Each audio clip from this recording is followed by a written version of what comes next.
ఆ గోల? పిఎం వచ్చిన అంత అడవుడి ఉండదే. వచ్చేది బ్రహ్మ.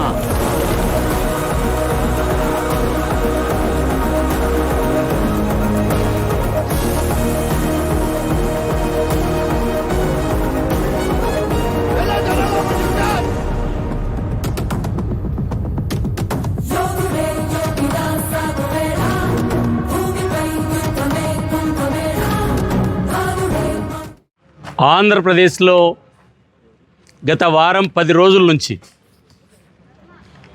ఈ రాష్ట్రంలో ఉన్నటువంటి అధికారంలో ఉన్నటువంటి భారతీయ జనతా పార్టీ, తెలుగుదేశం, జనసేన కూటమి ప్రభుత్వం మీద కుట్ర చేయాలనేటువంటి ఒక ఉద్దేశంతో భారత ప్రధాని నరేంద్ర మోడీ గారి మీద, ముఖ్యమంత్రి చంద్రబాబు నాయుడు గారి మీద, ఉప ముఖ్యమంత్రి పవన్ కళ్యాణ్ గారి మీద ఉద్దేశపూర్వకమైనటువంటి వ్యాఖ్యలు చేయడం, రెచ్చగొట్టేటువంటి మాటలు మాట్లాడడం, అంతటితో ఆగకోకుండా ఆంధ్రప్రదేశ్లో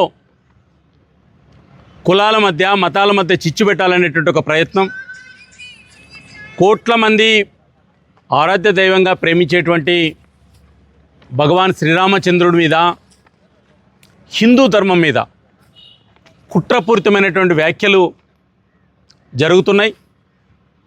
దీని వెనక ప్రధానంగా 4 రోజుల కింద అరెస్ట్ అయినటువంటి జోసెఫ్ అనేటువంటి ఒక వ్యక్తి, అతను పెద్ద ఎత్తున ఈ రాష్ట్రం మీద కుట్ర పన్నడం, హిందూ మతం మీద ద్వేషించడం,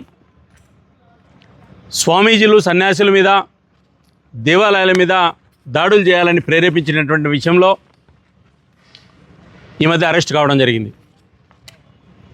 పూర్తిగా ఈ జోసెఫ్ ఎవరైతే అరెస్ట్ అయ్యారో, ఈ దేశం మీద కుట్రబడినటువంటి వ్యక్తులు ఎవరైతే ఉన్నారో, దీని పూర్తిగా ఈ కుట్ర వెనక ప్రకాష్ రాజ్ గారి యొక్క ఆర్థిక సహకారం, సినిమా నటుడు ప్రకాష్ రాజ్ గారి యొక్క ప్రేరణ, వారి యొక్క ఆలోచనే ఈరోజు ఆంధ్రప్రదేశ్లో ఈ రకమైనటువంటి ఒక దాడులకు కుట్రబడినారనే విషయం స్పష్టంగా అర్థమవుతుంది.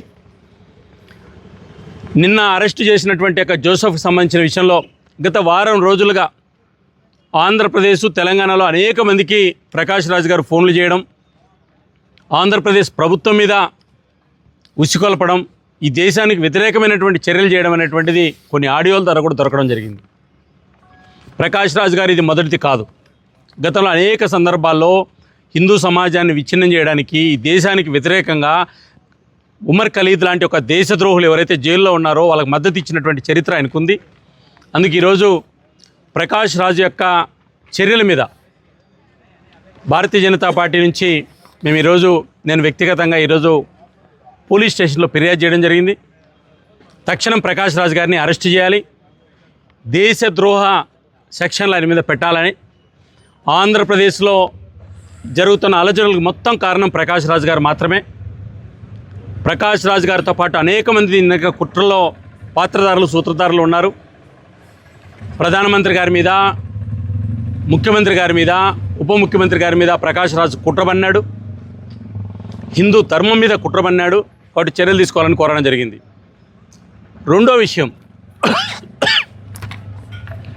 ఈరోజు అరెస్టు కాబడినటువంటి కొంతమంది దేశద్రోహులకు మద్దతు ఇస్తున్నటువంటి వైఎస్ఆర్ కాంగ్రెస్ పార్టీ, జగన్మోహన్ రెడ్డి గారు, సిపిఐ పార్టీకి సంబంధించి నారాయణ గారు, సిపిఎం పార్టీకి సంబంధించినటువంటి వెంకటేశ్వరరావు గారు, వైసీపీ, సిపిఐ, సిపిఎం పార్టీ హిందువులు ఇంత పెద్ద ఎత్తున దూషించినటువంటి, ఈ రాష్ట్రం మీద, దేశం మీద కుట్ర చేసేటువంటి వ్యక్తులు అరెస్టు చేస్తే మీరు మద్దతు ఇస్తున్నారంటే మీకు హిందువులంటే ఎందుకు కోపం, హిందూ సమాజం అంటే ఎందుకు కోపం, హిందూ దేవతలు అంటే ఎందుకు కోపం అని నేను అడుగుతున్నాను.